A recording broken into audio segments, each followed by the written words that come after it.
एक प्रेरणादायक सच्ची कहानी। रिक्शा चालक पिता सूखी रोटी खिलाकर कर बेटे को बनाया आईएएस और ढूंढकर लाया आईपीएस बहू। वाराणसी। भगवान राम ने भले ही लंका फतेह कर दिवाली मनाई थी, लेकिन उनकी जीत के पीछे केवट, शबरी और वानर सेना जैसे श्रमिकों का बड़ा हाथ रहा। यहाँ काशी में रिक्शा चलाने नारायण जायसवाल ने लंबे संघर्ष के बाद अपने बेटे को आईएएस बनाया था। यही नहीं, उनके बेटे की शादी एक आईपीएस अफसर से हुई है। दोनों बेटा बहू गोवा में पोस्टेड हैं। सूखी रोटी खाकर कटती थी रातें। रिक्शा चालक पिता नारायण बताते हैं, मेरी 3 बेटियां और एक बेटा है। अलईपुरा में हम जीवन गुजर बसर करने के लिए किराए के मकान में रहते थे। मेरे पास 35 रिक्शे थे जिन्हें किराए पर चलवाता था।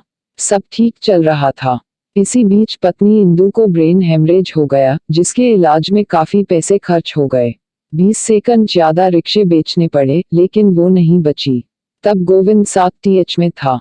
गरीबी का आलम ऐसा था कि मेरे परिवार को दोनों टाइम सूखी रोटी खाकर रातें काटना पड़ती थी।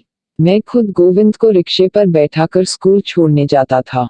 हमें देखकर स्कूल के बच्चे मेरे बेटे को ताने देते थे, आ गया रिक्शे वाले का बेटा। मैं जब लोगों को बताता कि मैं अपने बेटे को आईएएस बनाऊंगा तो सब हमारा मजाक बनाते थे। बेटियों की शादी करने के लिए बचे हुए रिक्शे भी बिक गए। सिर्फ एक बचा, जिसे चलाकर मैं घर को चला रहा था। वैसे नहीं होते थे तो गोविंद सेकंड हैंड बुक्स से पढ़ता था। ऐसे बने आईएएस। गोविंद जायसवाल 2007 बैच के आईएएस अफसर हैं। वे इस समय गोवा में secretary fort, secretary skill development और इंटेलिजेंस के डायरेक्टर जैसे 3 पदों पर तैनात हैं। वे बनारस के हरिश्चंद्र यूनिवर्सिटी से ग्रेजुएशन के बाद 2006 में सिविल सर्विस की तैयारी के लिए दिल्ली चले गए थे। वहां उन्होंने पार्ट टाइम जॉब्स कर अपनी ट्यूशन्स का खर्च निकाला। उनकी मेहनत रंग लाई और फर्स्ट अटेम्प्ट में ही वे 48वीं रैंक के साथ आईएएस बन गए।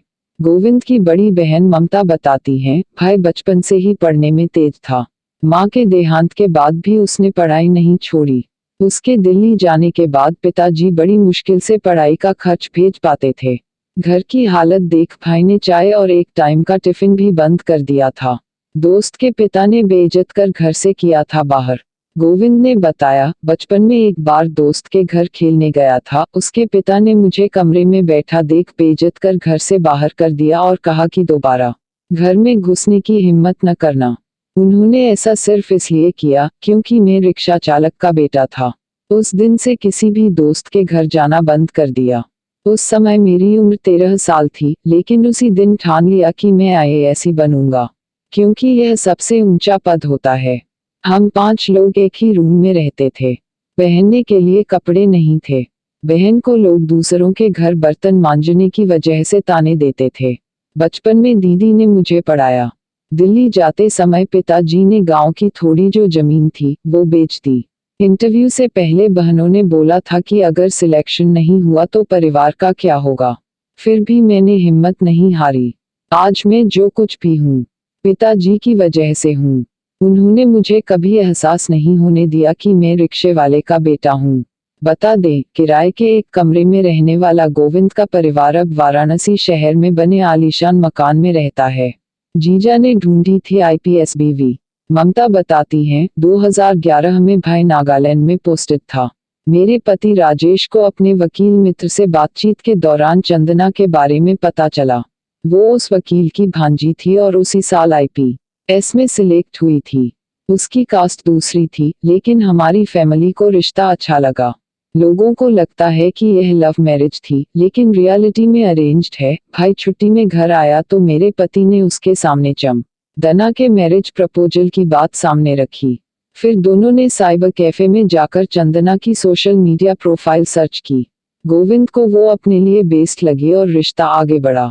गोविंद को चंदना की नानी देखने आई थी। उन्होंने कहा था इसको टीवी अखबारों में देखा था। पिता के साथ रिक्शे वाली फोटो लगी थी। इसने अपने पिता का सीना चौड़ा कर देश को मैसेज दिया है, जो लड़का एक कोठरी में पढ़कर आईएएस बन सकता है वो जिंदगी में बहुत नाम कमाएगा। और